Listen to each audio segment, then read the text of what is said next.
Hello दोस्तों, welcome back in big bang India. आज एक बहुत महत्वपूर्ण टॉपिक लेकर आए हैं और आज का टॉपिक है कि हम पूरे जनवरी मंथ का करंट अफेयर्स कंप्लीट करेंगे। ये हैंड रिटन नोट्स है जो आपके किसी भी एग्ज़ाम के लिए बहुत इंपॉर्टेंट रहेगा, खासकर रेलवे एग्ज़ाम्स जैसे एसएससी एग्ज़ाम हो गया या स्टेट पीसीएस जैसे यूपी पीसीएस या बिहार पीसीएस बीपीएससी के लिए। तो इसमें हमने इसको टॉपिक वाइज डिवाइड किया हुआ है। जैसे यहाँ पर टॉपिक वाइज कैसे है, तो मान लो फर्स्ट टॉपिक के लिए हमने यहाँ पे स्पोर्ट्स अलग अलग किया हुआ है, यानी कि पहले स्पोर्ट्स पढ़ेंगे, फिर अवार्ड्स पढ़ेंगे, फिर स्कीम्स पढ़ेंगे, इंपॉर्टेंट पर्सनालिटीज़ यानी कि महत्वपूर्ण व्यक्तित्व पढ़ेंगे, इसके बाद फेस्टिवल्स पढ़ेंगे, फिर मिसलेनियस मतलब जो कुछ इसमें इन पाँचों पे नहीं आ पाया होगा उसको हम लास्ट में इसमें कवर करेंगे। तो आइए वीडियो को स्टार्ट करते हैं। अच्छा, स्टार्ट करने से पहले या तो आप इसको नोट कर लीजिए और या तो फिर टेलीग्राम पे जाइए और हमारा चैनल है इसी नाम से, बिग बैंग इंडिया के नाम से, वहाँ इसका पीडीएफ पड़ा होगा, उसको आप डाउनलोड कर लीजिए। चलते हैं फर्स्ट टॉपिक पे, स्पोर्ट्स वाले पे। तो स्पोर्ट्स में हम क्या क्या पढ़ेंगे, देखिए इस मंथ के स्पोर्ट्स में हमें इतनी चीज़ें पढ़नी हैं जो इम्पोर्टेंट हैं। तो आपके सामने दिख रही हैं कौन कौन सी चीज़ें हैं। फर्स्ट वन जो हमें यहाँ पर पढ़ना है, जैसे कि खो खो वर्ल्ड कप हुआ था, जो पहली बार हुआ है, first kho kho world cup हुआ है और ये न्यू दिल्ली में हुआ था, नई दिल्ली के अंदर। और जो first kho kho world cup हुआ है उसमें मेंस और वोमेंस दोनों में इंडिया ने ही जीत हासिल की है और नेपाल को हरा करके। इसमें 23 कंट्री जो थी वो पार्टिसिपेट की थी और जो शुभंकर था इसका तेजस और तारा। तो ये था first kho kho world cup 2025। और नेक्स्ट आते हैं फर्स्ट महिला हॉकी वर्ल्ड कप लीग, यहाँ पर आपको दिख रहा होगा फर्स्ट महिला हॉकी वर्ल्ड कप लीग। तो इसमें जो विनर हमें ध्यान रखने हैं, विनर यहाँ पर कौन है, उड़ीसा वॉरियर्स। तो ये उड़ीसा वॉरियर्स है जो यहाँ पर विनर है। नेक्स्ट हम चलते हैं यहाँ पर मेजर ध्यानचंद खेल रत्न अवार्ड के बारे में जानेंगे। हालांकि अवार्ड वाला टॉपिक दूसरा था, इसी में आ गया जी। तो मेजर ध्यानचंद खेल रत्न अवार्ड 2024 इस बार 4 लोगों को दिया गया, डी गुकेश, हरमनप्रीत सिंह, प्रवीण कुमार और मनु भाकर। तो 3 टॉपिक हो गए यहाँ से, first kho kho world cup, दूसरा फर्स्ट महिला हॉकी लीग 2024 और नेक्स्ट है मेजर ध्यानचंद खेल रत्न अवार्ड, 4 लोगों को दिया गया। नेक्स्ट है स्पोर्ट्स का टॉपिक ऑस्ट्रेलियन ओपन 2025, जिसमें पुरुष एकल के विनर थे जैनिक सिनर और महिला की विनर थी मैडिसन कीज। ये हमारा खुद का हैंड रिटन नोट्स है जो शायद आपको बहुत पसंद भी आएगा और इम्पोर्टेंट टॉपिक्स ही लिया हमने इसमें। नेक्स्ट है प्रो कबड्डी लीग 2024, इसका जो विनर है वो है हरियाणा स्टीलर्स। और नेक्स्ट टॉपिक है women's ODI cricketer of the year, मतलब वुमेंस में क्रिकेटर ऑफ द ईयर का अवार्ड मिला है स्मृति मानधना को। इधर से आते हैं बॉर्डर गवस्कर ट्रॉफी 2024 का जो फाइनल हुआ था उसमें इंडिया वर्सेस ऑस्ट्रेलिया हुआ था, जिसमें इंडिया हारी है और ऑस्ट्रेलिया जीती है। संतोष ट्रॉफी 2024 के विनर था वेस्ट बंगाल और विजय हजारे ट्रॉफी 2025 के विनर हैं कर्नाटक, कियन मतलब कर्नाटक। तो फिर से जल्दी से रिवाइज कर लेते हैं इसको। First kho kho world cup winner men's women's में इंडिया ही रहा। फर्स्ट महिला हॉकी वर्ल्ड कप लीग में विनर उड़ीसा वॉरियर्स रहा। मेजर ध्यानचंद खेल रत्न अवार्ड जो है 4 लोगों को दिया गया, D Gukesh, Harmanpreet Singh, Praveen Kumar, Manu Bhaker. Australian Open में पुरुष में जो विनर है जैनिक सिनर, महिला में मैडिसन कीज है। Women's ODI cricketer of the year Smriti Mandhana है। Pro Kabaddi League winners Haryana Steelers हैं। विजय हजारे ट्रॉफी कर्नाटक और Santosh Trophy West Bengal winner और Border Gavaskar Trophy Australia winner. तो ये रहे स्पोर्ट्स के टॉपिक। अब हम चलते हैं नेक्स्ट टॉपिक पर जो है हमारा पुरस्कार। तो ये रहा सेकेंड टॉपिक पुरस्कार।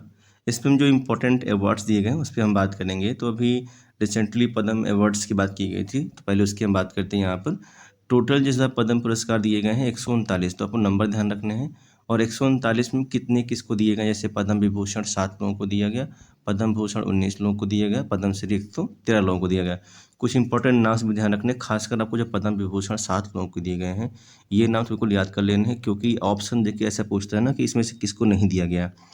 और लास्ट के 3 यहाँ पर हैं जो मरणोपरांत हैं, मतलब इन 3 लोगों को मरणोपरांत दिया गया है। तो ये 7 लोग कौन कौन से हैं, पहला है दुर्वा नागेश्वर रेड्डी, दूसरा है लक्ष्मी नारायण सुब्रमण्यम, थर्ड है Kumudini Rajnikant, fourth justice Jagdish Singh Khehar, fifth Sharda Sinha जो कि बिहार से हैं, सिक्स ओसामू सुजुकी और सेवेंथ M2 वासुदेवन नायर। तो इन 7 लोगों को दिया गया है पद्म विभूषण इस बार का। और जो पद्म भूषण है वो 19 लोगों को दिया गया है। तो इधर देखो आप, ये यहाँ पर 19 लोगों में से कुछ नाम यहाँ पर लिखे हुए हैं, बाकी आप अपने अकॉर्डिंग और भी देख लीजिएगा, लिख लीजिएगा उसको। जैसे PR श्रीजेश, पंकज उधास, शेखर कपूर, सुशील कुमार मोदी, विवेक देवराय। तो इन 4-5 लोगों को नाम यहाँ पर डाल दिया। पद्मश्री कुल 113 लोगों को दिया गया है। 2 नाम डाले हमने इसमें, R अश्विन और अरिजीत सिंह। इनको ध्यान रखने हैं। इनके अलावा जो आपको लगता है इंपॉर्टेंट है वो भी आप नोट कर लीजिएगा एक बार गूगल में सर्च करके। कुछ और अवार्ड्स इसमें हैं, जैसे यहाँ पर लास्ट में नीचे देखो आप, प्रवासी भारतीय सम्मान पुरस्कार, ये डॉक्टर सैयद अनवर को दिया गया है इस बार का। और आप जरा कमेंट करो इसमें, तो प्रवासी भारतीय जो सम्मेलन हुआ था वो कहाँ पर हुआ है, कौन से राज्य में हुआ इस बार वाला। PM राष्ट्रीय बाल पुरस्कार 17 लोगों को दिया गया, 17। और सुभाष चंद्र बोस आपदा प्रबंधन पुरस्कार इनक्वाइस को दिया गया। किसको दिया गया है? इनक्वाइस। और best motion picture golden globe award 2025 दिया गया था इमला पेरेज को, द ब्रूटलिस्ट के लिए। बहुत इंपॉर्टेंट है, इमिलिया पेरेज द ब्रूटलिस्ट के लिए। तो ये पुरस्कार के टॉपिक जो इंपॉर्टेंट है इस मंथ के वो हमने कवर कर लिया। एक बार फिर रिवाइज कर लेते हैं। पद्म पुरस्कार दिया गया कुल 139, जिसमें पद्म विभूषण 7, पद्म भूषण 19, पद्मश्री 113। नाम आपको यहाँ पर लिखे हैं, एक बार अच्छे से रीड कर लीजिएगा। और प्रवासी भारतीय सम्मान डॉक्टर सैयद अनवर, राष्ट्रीय बाल पुरस्कार 17 लोगों को दिया गया। बेस्ट मोशन पिक्चर इमिला पैरोज को द ब्रूटलिस्ट के लिए, सुभाष चंद्र बोस आपदा प्रबंधन पुरस्कार इनक्वाइस के लिए, और पद्मश्री, पद्म भूषण, पद्म पुरस्कार की पूरी लिस्ट आप एक बार देख लीजिएगा। तो ये टॉपिक रहा पुरस्कार के बारे में। आते हैं नेक्स्ट टॉपिक पर। चलिए, नेक्स्ट टॉपिक है यहाँ पर स्कीम्स, यानी कौन कौन सी योजनाएं हैं। शॉर्ट्स में लिखी हैं, अगर आप चाहें तो किसी टॉपिक को डिस्क्राइब करके अपना नोट कर सकते हैं। यहाँ हमने शॉर्ट्स में कोई इनिशिएटिव है, कोई स्कीम, उसका नाम डाल दिया है। जैसे इस मंथ के लिए एक आई स्पॉट, यहाँ से देखो ऊपर से आई स्पॉट पोर्टल लॉन्च किया। तो क्वेश्चन भी ऐसे बनते हैं ना, ये आई स्पॉट पोर्टल किसके द्वारा लॉन्च किया गया, तो आंसर क्या आएगा? सेबी के द्वारा लॉन्च किया गया है। दूसरा एक लॉकर है, जैसे डिजी लॉकर है ना, वैसे ही लॉन्च किया गया है एंटिटी लॉकर, और ये लॉन्च किया है ministry of electronics and information technology. ये जो लिखा है ना MIT, तो ये है entity locker, right, launched by ministry of information and ministry of electronics and information technology. Third, one nation one subscription, ये जो एक स्कीम आई थी, इसमें क्या इसका पर्पज़ है? तो इसका पर्पज़ यहाँ पर ये है कि जो एजुकेशन रिसर्च है उसको और मजबूत किया जाए, और जो शोध करते रिसर्च करते हैं उन लोगों को, मतलब उनकी पहुंच को और बढ़ाया जाए। तो वन नेशन वन सब्सक्रिप्शन ये लाया गया। थर्ड है टीम इनिशिएटिव। फोर्थ है टीम इनिशिएटिव। टीम इनिशिएटिव किस द्वारा लॉन्च किया गया है? ये MSME के द्वारा लॉन्च किया गया है। आपको बस ऐसे ही ध्यान रखना है, जैसे कि आई स्पॉट पोर्टल कौन लॉन्च किया है, SEBI लॉन्च किया है। जो एंटिटी लॉकर है किसने लॉन्च किया है? MIT लॉन्च किया है। वन नेशन वन सब्सक्रिप्शन का पर्पज़ क्या है? टीम इनिशिएटिव किसने लॉन्च किया? MSME लॉन्च किया, राइट। अभी यहाँ पर GDP का जो गणना वर्ष है वो रिप्लेस किया जा रहा है, प्रपोज किया गवर्नमेंट ने, कि पहले 2011-12 था, शायद ये कंफर्म यही है, और अब उसको कर देंगे हम 2022-23। गवर्नमेंट ने प्रपोज किया है कि हम गणना वर्ष यानी कैलकुलेशन ईयर को चेंज करने वाले हैं। नेक्स्ट है स्वामित्व योजना, जो पंचायती राज मंत्रालय की योजना है। ये लॉन्च की गई थी 24 अप्रैल 2021 को, और ये एक प्रॉपर्टी ओनरशिप योजना है, जहाँ पर लोगों को ज़मीन वगैरह नाप करके उनके नाम लिखा जाता है, कौन किसकी ज़मीन है। डिटेल में आप चाहें तो जाकर पढ़ सकते हैं गूगल में, इसमें शॉर्ट्स में लिखा हुआ है। नेक्स्ट यहाँ पर है कि MCGS mutual credit guarantee scheme किसने लॉन्च किया? तो ये भी MSME ने लॉन्च किया हुआ है। और एक इम्पॉर्टेंट योजना है इन रोड परियोजना, ये सेंट्रल गवर्नमेंट की योजना है नॉर्थ ईस्ट के लिए। किसके लिए है? नॉर्थ ईस्ट के लिए। और किससे संबंधित है ये? नेचुरल रबर से। तो ये कुछ स्कीम्स योजनाएं थी जो शॉर्ट्स में यहाँ पर लिखी हैं, आप चाहें तो किसी स्कीम को डिटेल में पढ़ सकते हैं, राइट, कोई इनिशिएटिव है। तो कौन कौन से को फिर से रिवाइज कर लेते हैं फटाफट। आई स्पॉट पोर्टल SEBI ने लॉन्च किया, एंटिटी लॉकर MIT ने लॉन्च किया, one nation one subscription purpose ये है कि एजुकेशन रिसर्च बढ़ाया जाए। टीम इनिशिएटिव लॉन्च किया MSME ने। GDP गणना वर्ष चेंज किया जा रहा है, इन्हें प्रपोज किया गया है 2022-23 करने के लिए। स्वामित्व योजना जो है पंचायती राज मंत्रालय की है, 2021 में लॉन्च की गई थी। MCGS पोर्टल जो है mutual credit guarantee scheme MSME की है। और इन रोड परियोजना नॉर्थ ईस्ट के लिए है, जो नेचुरल रबर से संबंधित है। तो ये रहा टॉपिक योजनाएं। अब हम आते हैं नेक्स्ट टॉपिक पर। चलिए, नेक्स्ट टॉपिक है हमारा इंपॉर्टेंट पर्सनालिटीज़, महत्वपूर्ण व्यक्तित्व। तो यहाँ हम बात करने वाले हैं कौन कौन से जो व्यक्तित्व हैं, जो महत्वपूर्ण लोग हैं, जिनके नाम अभी रहे इस मंथ पे चर्चित रहे, उससे बात करेंगे। सबसे पहले यहाँ से देखो आप, जो 76 गणतंत्र दिवस मनाया गया इस बार 26 जनवरी को, उसके जो मुख्य अतिथि थे कौन थे? तो इंडोनेशिया के राष्ट्रपति प्रबोवो सुबियांतो। तो इनका नाम ध्यान रखना है, कौन मुख्य अतिथि थे। दूसरा, आयरलैंड के न्यू प्राइम मिनिस्टर बने अभी कौन है? Michael Martin. Third, Kamya Karthikeyan का नाम बहुत चर्चित रहा क्योंकि विश्व की सबसे कम उम्र की पर्वतारोही बनी है जिसने 7 महाद्वीपों की सबसे ऊंची चोटी पर चढ़ाई की है। सबसे कम उम्र की पर्वतारोही काम्या कार्तिकेयन जो 7 महाद्वीप की सबसे ऊंची चोटी पर चढ़ाई की है। नेक्स्ट यहाँ पर लास्ट में देखो आप, अजीत कुमार मोहंती चर्चा में रहे क्यों? क्योंकि परमाणु ऊर्जा आयोग का पुनर्गठन किया गया है जिसमें इनको अध्यक्ष बनाया गया है अजीत कुमार मोहंती को। एक और नाम चर्चा में रहा प्रोफेसर रमेश चंद्र। ये क्यों रहे? क्योंकि WPI जो होलसेल प्राइस इंडेक्स है उसके आधार वर्ष में जो संशोधन करना चाहती है गवर्नमेंट, तो उसका जो टीम बनाई गई है उसके टीम के अध्यक्ष बनाए गए हैं प्रोफेसर रमेश चंद्र। नेक्स्ट यहाँ पर एक नाम और चर्चा में रहा वो थे बहादुर सिंह सागो। क्यों रहे? क्योंकि भारतीय एथलेटिक्स महासंघ के ये अध्यक्ष बनाए गए, भारतीय एथलेटिक्स महासंघ के अध्यक्ष बहादुर सिंह सागो। और एक और यहाँ पर लास्ट महत्वपूर्ण व्यक्तित्व में वी नारायणन, इसरो के नए अध्यक्ष। आपको बताना है कमेंट करके इससे पहले कौन से अध्यक्ष थे। अभी नए को बनाए गए हैं वी नारायणन। तो ये रहे महत्वपूर्ण व्यक्तित्व। एक बार फिर से रिवाइज करते हैं फटाफट यहाँ से। 76 गणतंत्र दिवस के जो मुख्य अतिथि थे वो थे प्रबोवो सुबियांतो, राष्ट्रपति इंडोनेशिया के थे। आयरलैंड के नए प्राइम मिनिस्टर बनाए गए हैं माइकल मार्टिन। काम्या कार्तिकेयन चर्चा में रही हैं क्योंकि ये विश्व की सबसे कम उम्र की पर्वतारोही बनी हैं जो 7 महाद्वीप सबसे ऊंची चोटी पर चढ़ाई की हैं। अजीत कुमार मोहंती परमाणु ऊर्जा आयोग के पुनर्गठन अध्यक्ष बनाए गए हैं, परमाणु ऊर्जा पुनर्गठन आयोग के अध्यक्ष बनाए गए हैं। और प्रोफेसर रमेश चंद्र चर्चा में रहे क्योंकि उन्होंने WPI के आधार वर्ष में जो टीम बनाई गई है संशोधन करने के लिए उसके अध्यक्ष बनाए गए हैं। बहादुर सिंह सागो जो है भारतीय एथलेटिक्स महासंघ के अध्यक्ष बनाए गए और वी नारायणन इसरो के नए अध्यक्ष बनाए गए। तो ये टॉपिक रहा इम्पोर्टेंट पर्सनालिटी। चलते हैं नेक्स्ट टॉपिक पे।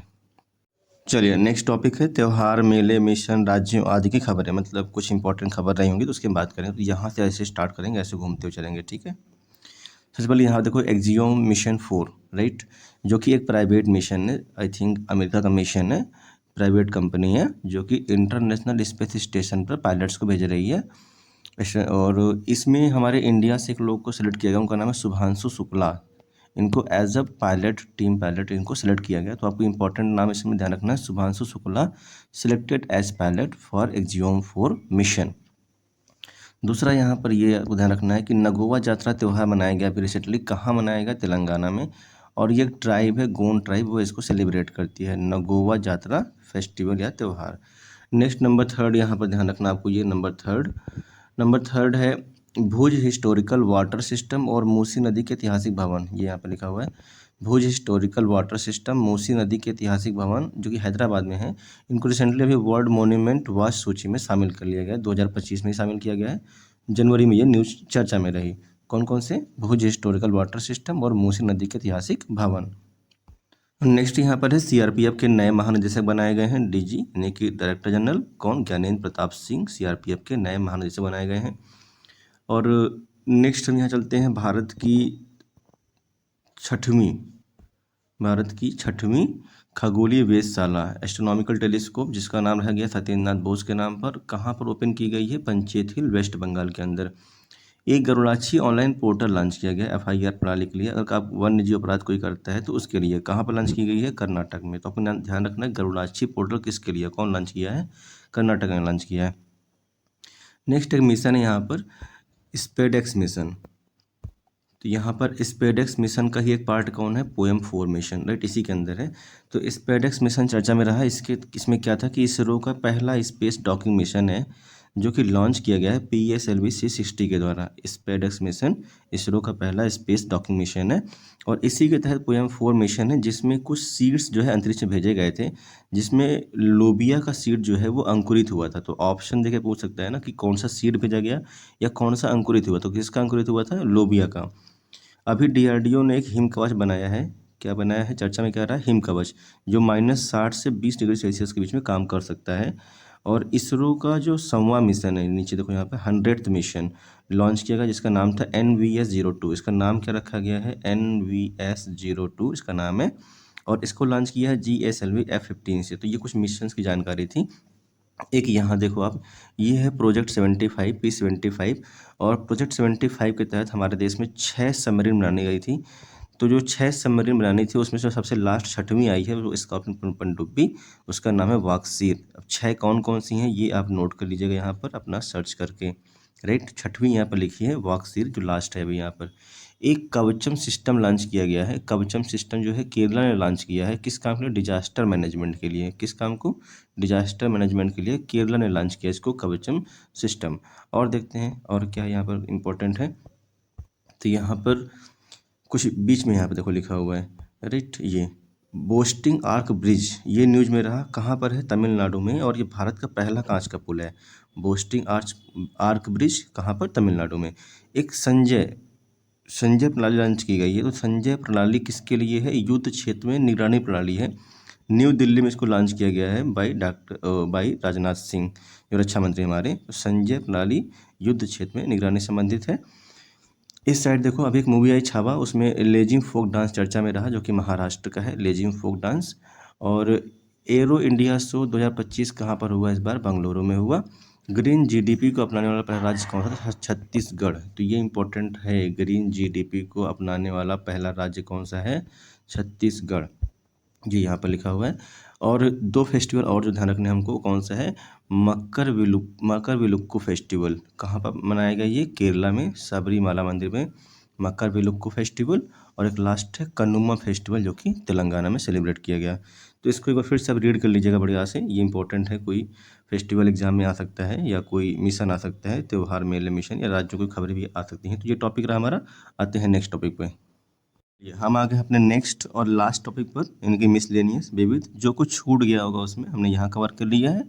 एक बार आप भी पढ़ लीजिएगा इसको, बढ़िया से रिवाइज भी कर लीजिएगा 2-3 बार, ताकि अच्छे से याद भी हो जाए। सबसे पहले ऊपर से देखते हैं यहाँ पर कौन कौन सी इंपॉर्टेंट चीज़ें इसमें हैं। सबसे पहले यहाँ पर देखो, ये कप्पड़ और चड़ समुद्र तट, ये केरला में है। और न्यूज़ में क्यों रहा कि इसको ब्लू फ्लैग सर्टिफिकेशन मिला हुआ है। कहीं पर आपको समझ में नहीं आए तो अपनी इस क्वालिटी को इंक्रीज कर लीजिएगा, और बोल रहे हैं इसको लिख भी लीजिएगा। दूसरा यहाँ पर कि रिसेंटली जो है WHO ने जॉर्जिया को मलेरिया मुक्त घोषित किया है। तो रिसेंटली मलेरिया मुक्त घोषित कौन हुआ है? जॉर्जिया। प्रधानमंत्री नरेंद्र मोदी ने अभी जेड मोड़ सुरंग का उद्घाटन किया है। ये सुरंग कहाँ पे थी? जम्मू कश्मीर में। उसकी लेंथ कितनी थी? 6.5 किलोमीटर, जेड मोड़ सुरंग। नेक्स्ट, राष्ट्रीय हल्दी बोर्ड का गठन किया गया है। और इस हल्दी बोर्ड का जो हेडक्वार्टर बनाया गया, वो कहाँ बनाया गया है? निजामाबाद, जो कि तेलंगाना के अंदर है। नेक्स्ट, असम की सरकार ने अभी कहा है कि हम एक दूसरी बनाएंगे राजधानी, नहीं कैपिटल। किसको बनाएंगे? डिब्रूगढ़ को। और यहाँ पर एक न्यूज़ देखो लिखा हुआ, wetland city of the world recently added. मतलब भारत के 2 शहर हैं, एक है उदयपुर और एक है इंदौर, जिसको recently wetland city world record में इनको ऐड किया गया है, उदयपुर और इंदौर को। इस बार जो गणतंत्र दिवस हुआ था, उस गणतंत्र दिवस में जो यूपी की झांकी थी, उसको फर्स्ट स्थान मिला हुआ है, फर्स्ट प्राइज़ मिला हुआ है। और वो थीम थी उसकी महाकुंभ पर आधारित थी। तो ये इधर कुछ हमने पॉइंट पढ़ लिए। इधर देखो आप लेफ्ट साइड को, इंडिया में पहला जैविक मत्स्य पालन यानी कि ऑर्गेनिक फिशरी क्लस्टर किसने लॉन्च किया है? तो सिक्किम ने लॉन्च किया हुआ है। और लेफ्ट में सेकेंड साइड देखो आप इधर को, लेफ्ट को, अमेरिका में अभी इलेक्शन हुए थे, जिसके प्रेसिडेंट और वाइस प्रेसिडेंट के नाम ध्यान रखने आपको। तो प्रेसिडेंट कौन बने यहाँ पर? ट्रंप, जो कि 47 प्रेसिडेंट थे। और वाइस प्रेसिडेंट यहाँ बने हैं JD वेंस। कौन बने हैं? JD Vance. और अभी जो United Nations International Year of the Glacier Preservation क्या है, इसको छोड़ दीजिए आप, पता नहीं कुछ लिख गया होगा। नेक्स्ट देखते हैं यहाँ पर, इस साइड देखो आप, डीप सीक AI अभी बहुत न्यूज़ में रहा है। तो डीप सीक AI जो चर्चा में रहा है, ये चाइना का है। और इसके जो ओनर हैं उसका नाम है लियान विंग फेंग। क्या नाम है? Lian wing Feng. तो आप इसको बढ़िया से फिर से एक बार स्टार्टिंग से सब रीड कर लीजिएगा, अलग अलग पॉइंट लिखे हुए हैं, राइट। अब आते हैं नेक्स्ट, नीचे भी कुछ पॉइंट यहाँ पर है, उनको भी देख लेते हैं कौन कौन से पॉइंट हैं। तो नीचे यहाँ पर पॉइंट जो लिखे हुए हैं, उसमें सबसे पहला पॉइंट ये सेंट्रल यानी कि केंद्रीय तंबाकू अनुसंधान संस्थान का नाम चेंज कर दिया गया है। केंद्रीय तंबाकू अनुसंधान संस्थान का नाम चेंज करके क्या कर दिया गया है? National institute for research on commercial agriculture, ये इसका नया नाम होगा, राइट। आप कमेंट करो कि ये संस्थान है कहाँ पर। एक बुक चर्चा में रही है, और उस बुक का नाम है how India scaled mount G20। किसने लिखा है इसको? अमिताभ कांत की ये बुक है, बहुत important, right. Deep sea radar जो कि चाइना ने विकसित किया है, बस ऐसे ध्यान रखना, किसने विकसित किया है? चाइना ने। अमेरिका के नए प्रेसिडेंट ने बात कर ही लिया है यहाँ पर। एक देखो यहाँ पर वायरस बहुत चर्चा में रहा है, HMPV, इसका फुल फॉर्म क्या है? Human metapneumovirus. ऐसे पूछ लेगा ना कि HMPV वायरस चर्चा में रहा, इसका फुल फॉर्म क्या है? Human metapneumovirus. एक फेस्टिवल मनाया गया फ्लेमिंगो फेस्टिवल, कहाँ पर? आंध्र प्रदेश के अंदर मनाया गया। कहाँ पर? आंध्र प्रदेश में। यूनिफॉर्म सिविल कोड, समान नागरिक संहिता को लागू करने वाला उत्तराखंड देश का पहला राज्य बना। और एक चीज़ और चर्चा में रही यहाँ पर, LID 568, ये क्या है? तो ये एक बहुत बड़ा सा ब्लैक होल है, उसका नाम है LID 568। कुछ यहाँ पर 2-3 और पॉइंट देखते हैं। ब्रिक्स का 11th मेंबर बना है इंडोनेशिया, यानी ब्रिक्स में पहले 10 कंट्री थे, अब कितने हो गए? 11 हो गए। और पहला ये पॉइंट हमने पढ़ लिया कि ग्रीन GDP को अपनाने वाला पहला स्टेट कौन सा है? छत्तीसगढ़। और सबसे लास्ट का पॉइंट, यूनाइटेड नेशन 2025 की थीम क्या रही इस बार की? तो इंटरनेशनल शांति और विश्वास, इंटरनेशनल सहकारिता वर्ष और इंटरनेशनल क्वांटम विज्ञान और टेक्नोलॉजी, ये तीनों ही इसकी थीम रही हैं और इसको तीनों का आप ध्यान रखेंगे। तो ये जनवरी मंथ का पूरा करंट अफेयर रहा। इसका PDF हम टेलीग्राम चैनल पर अपलोड कर दिए हैं, वहाँ जाके निकाल लीजिएगा। एक बार अच्छे से दोबारा फिर पढ़ लीजिएगा, आपको याद हो जाएगा। तो आज के लिए वीडियो यहीं तक। Thank you.